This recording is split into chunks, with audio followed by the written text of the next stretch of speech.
Teacher Eli here, and today we have one more video class. So, welcome, and I hope you enjoy as well as I will.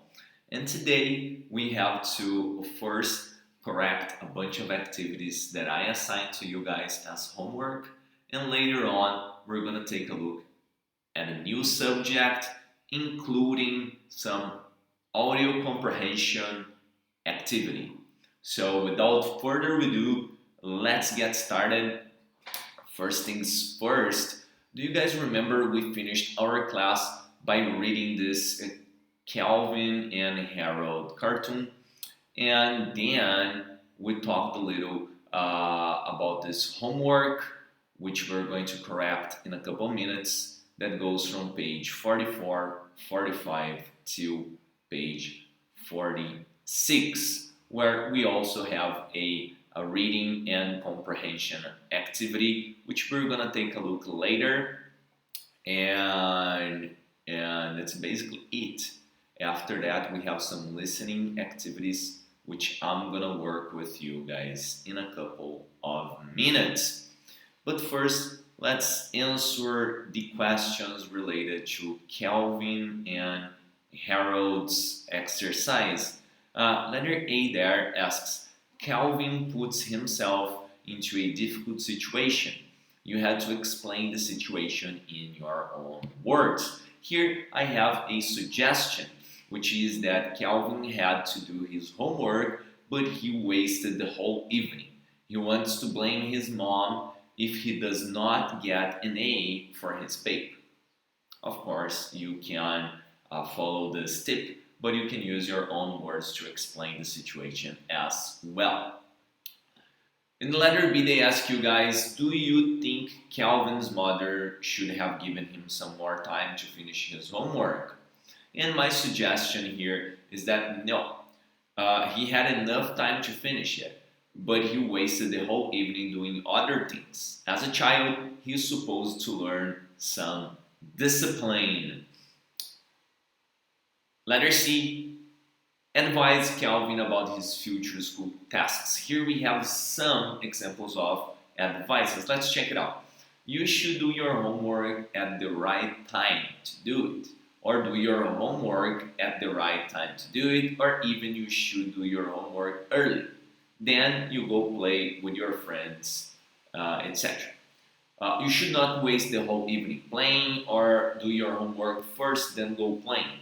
Or either you can blame others for your own fault.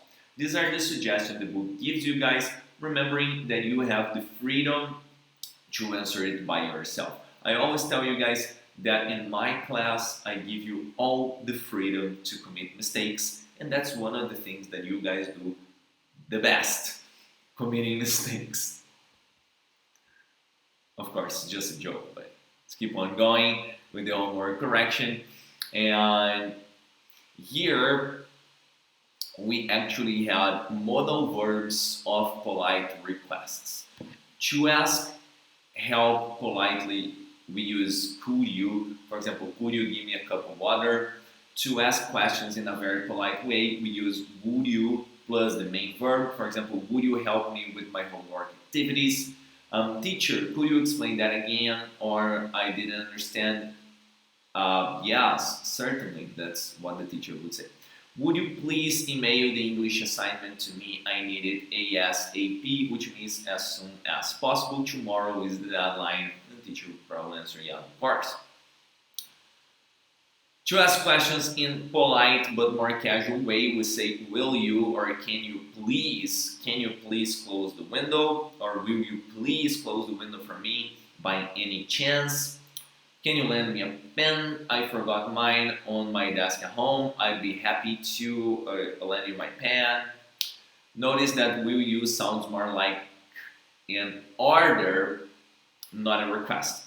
We use the word may in a polite request when I is the subject. For example, may I talk to the principal, or may I take a look at your homework by any chance? Here, guys, I have some other examples. May I help you with the books? They look very heavy.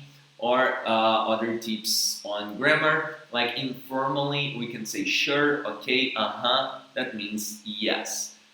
To answer negatively but politely, we can say no, sorry, no, I'm sorry, I can't, sorry, I can't, I'm busy right now. I'd like to, but I can't. I'd love to, but I'm busy right now. These are ways of answering something and a negative, but being very polite. Here on the exercise 2, we have to fill the blanks correctly by completing every statement or question. Let's check it out. Some suggestions here, right? And let me just zoom this a little bit. And for the alternative A, we could also use can, could you, would you, sure, okay, I'm sorry. For the B, we could use could you, can you.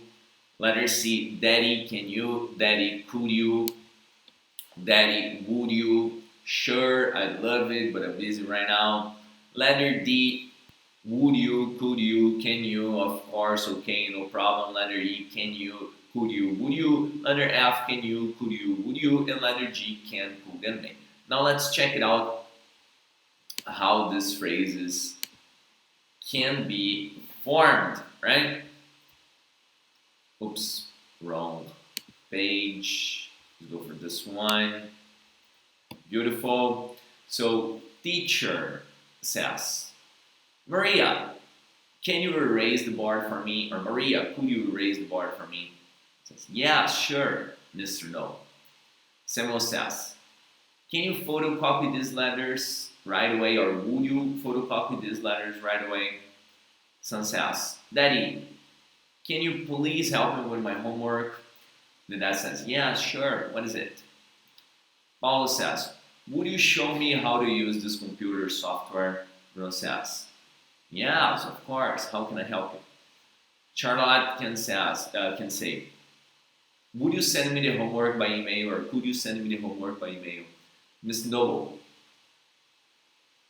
can you explain this to me again, please? Or could you explain this again to me, please? Lucas, you've been on the phone for 20 minutes. Can I use the phone now? It's my turn. And on page 45, you have this cartoon activities to answer, right? So in the first one, Hagar, the horrible, and Helga. This food is terrible. Send the chef out here. You want to see me? Obviously, you are getting a reputation. And what kind of reputation is Hagar getting? The reputation of being rude to people all the time. The reputation of being aggressive at restaurants. And what could he have said, or could he have behaved in the restaurant in order to avoid the chef's reaction? I'm sorry, there is something wrong with my food, or could you ask the chef to check it, please? In the other cartoon, we ask what should or what must or what could Hagar done? What should, must, or could Hagar do to become a better husband? In this case here, he should not track mud in the house, and he should clean up his feet before getting inside of the house, or he should not make a mess in the kitchen, right? What should or must Helga do to help Hagar? Helga should try to talk to him instead of giving orders, like pick your clothes, or perhaps he should teach him how to read so he could read her signs, right? Here I have some other suggestions. Write down one of the problems Helga has with Hagar, the horrible. He tracks mud on the house, he makes a mess in our kitchen, he doesn't pick up his clothes, and he doesn't know how to read.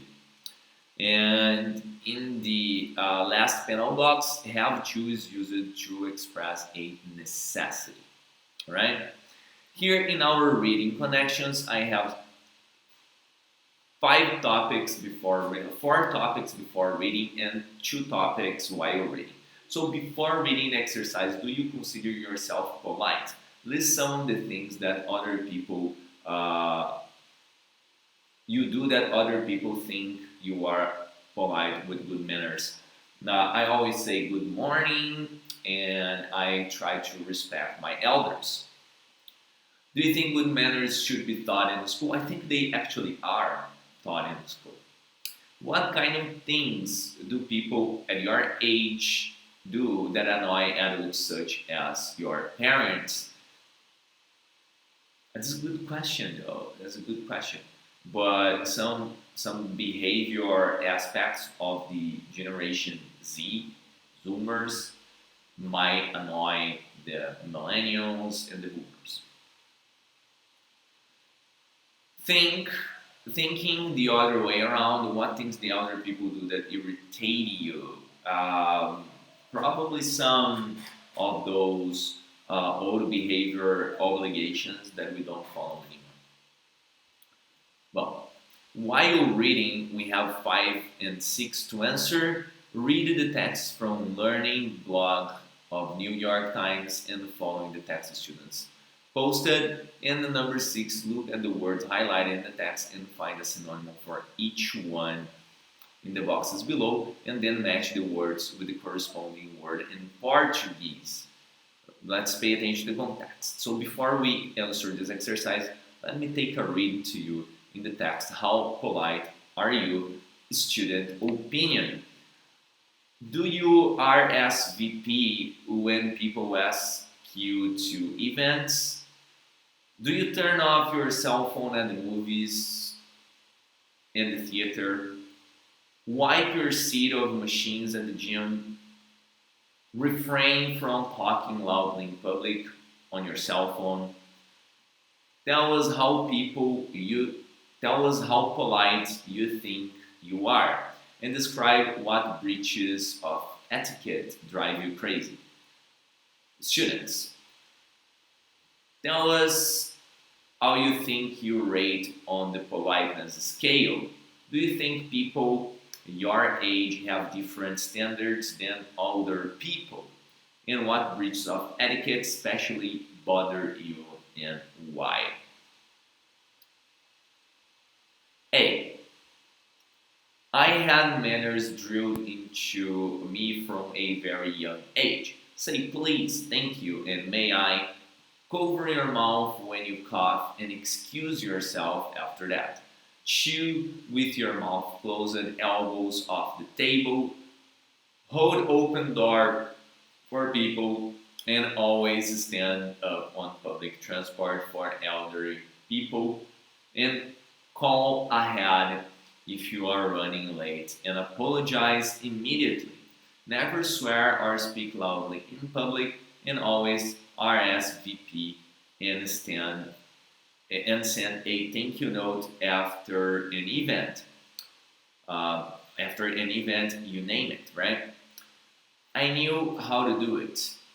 As I got older, I started to realize that consequences of not doing so weren't so much my mother bringing the fury of God down on me, but that other people will think less of you if you forget your manners, and certainly more of you if you remember them. Just like grammar, people notice good manners, and it's a pity that it seems not as many parents are sorry, not as many parents are instilling manners on their children, nor do they seem to see it absolutely necessary, or especially when being polite is not that hard. This is what Charlotte says. Right? For B, politeness is not a question of whatever you feel like saying please and thank you. Being polite is just showing respect to others. Little children should learn politeness at an early age, and parents should model polite behavior for children. When you grow older, you will not have your mother or father's hawk eye waiting and reminding you to say your pleases and thank yous. But other people will begin to wonder about you. While they will never say anything out loud to you or their politeness, they will begin to think less and less about you.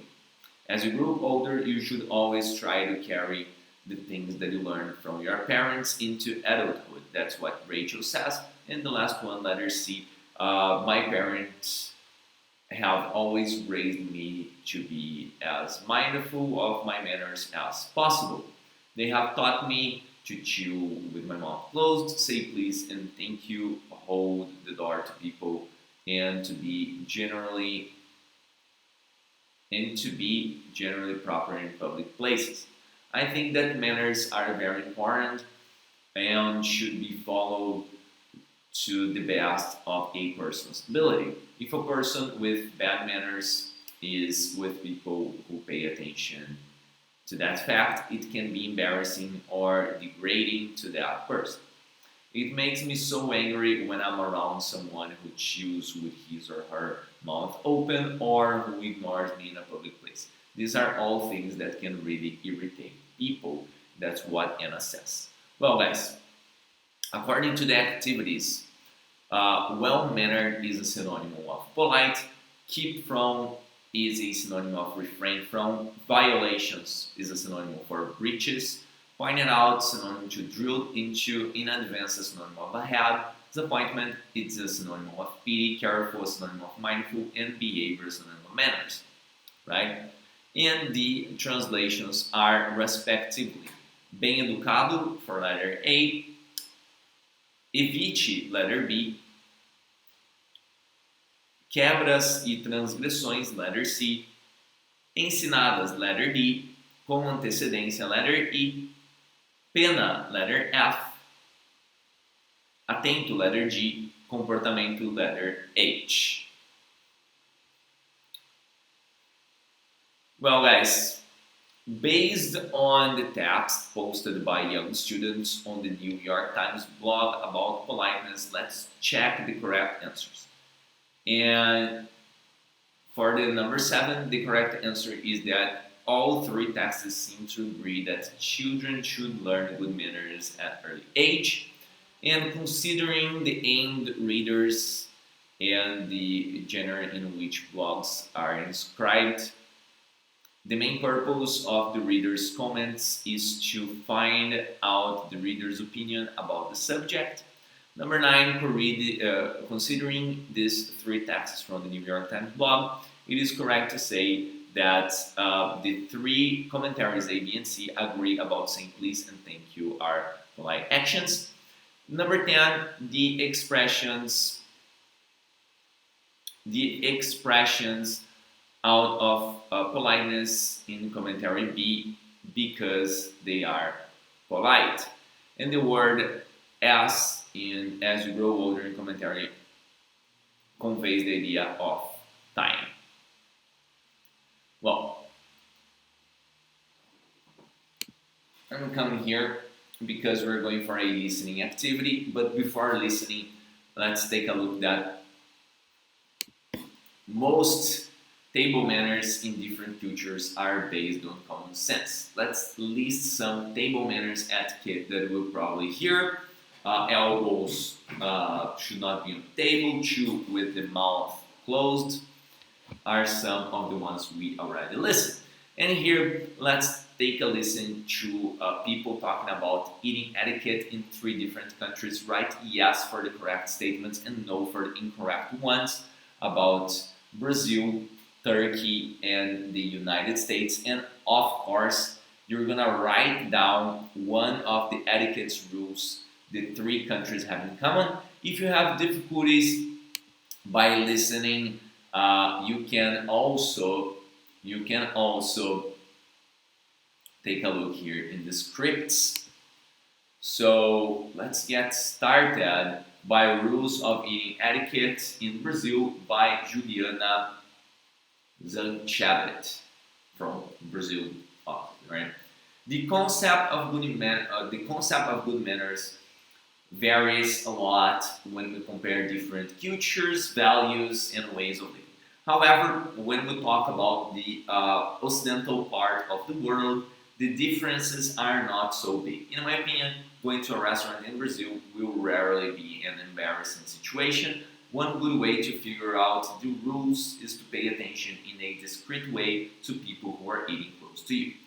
These are some basic and necessary rules of etiquette that Brazilians usually respect every day. They are being on time is polite, but it's not strict rule in Brazil. Being late about 15 minutes probably won't make a Brazilian angry.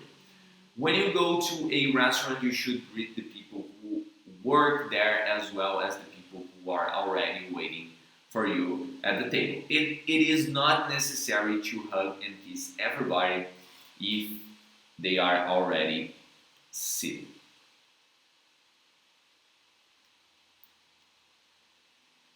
You can ask about how the food is prepared and also about prices or tipping if you are not sure about them. Before they start eating, Brazilians usually say bon appetit to their friends, and you should never talk to another person while you have food in your mouth. Making noise while eating is also considered rude, so you should avoid doing it.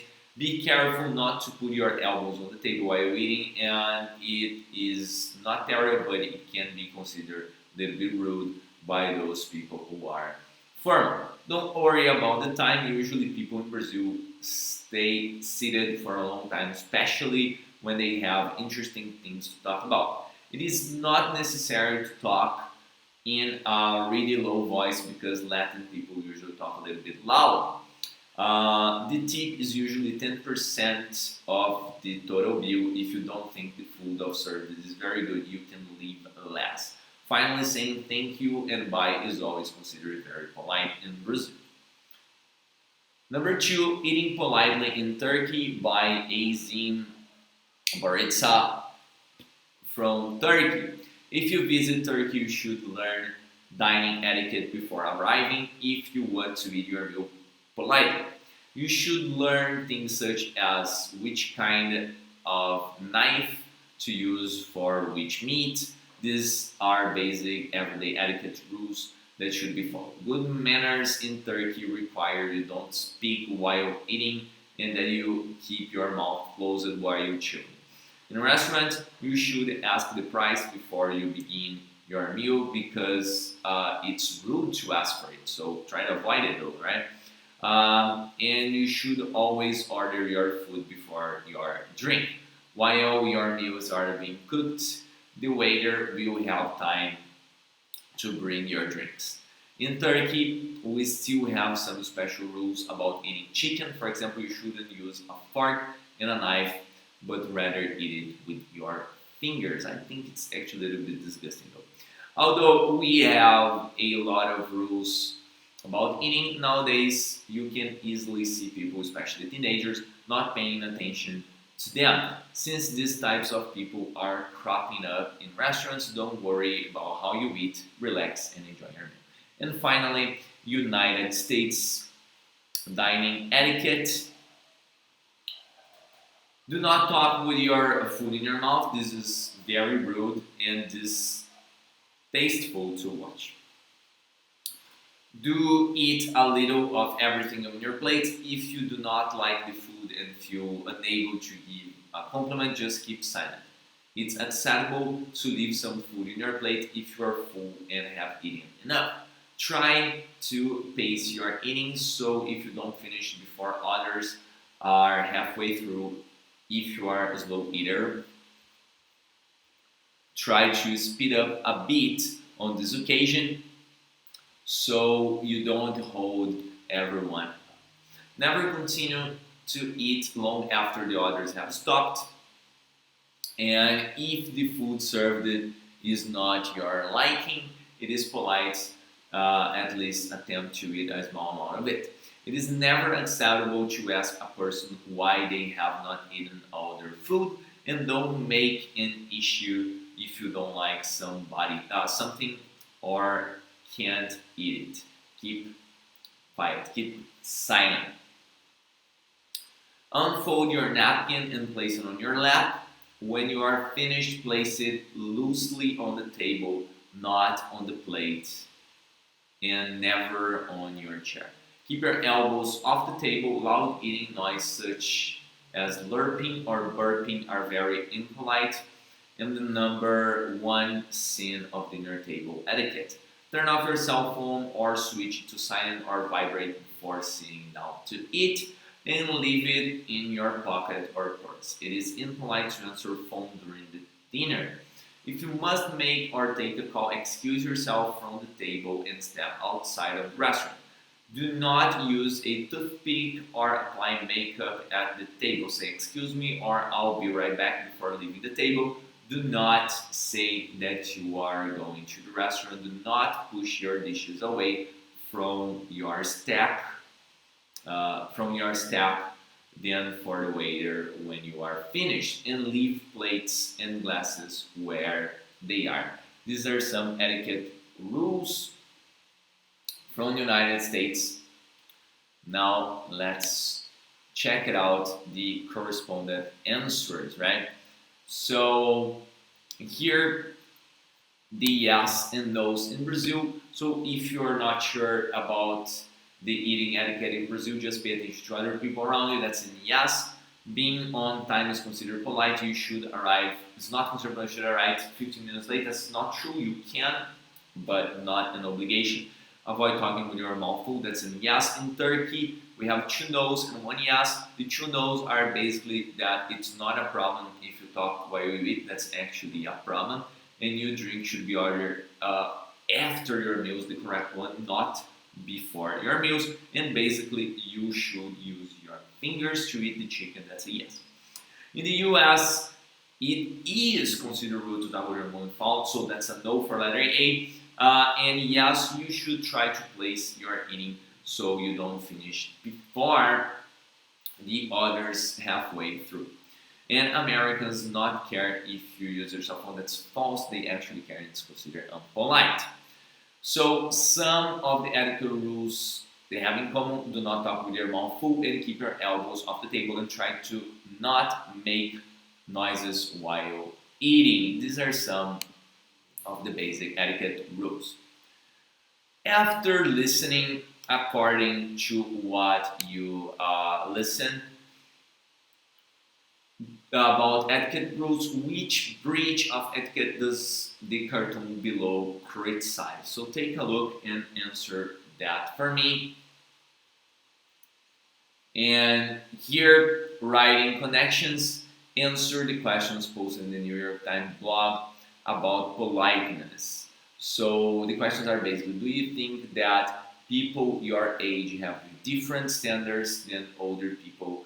And what breaches of etiquette especially bother you? And finally, we're going to exchange some ideas in the next class, and you can actually write your comments on the newspaper's website address by getting this address link right here.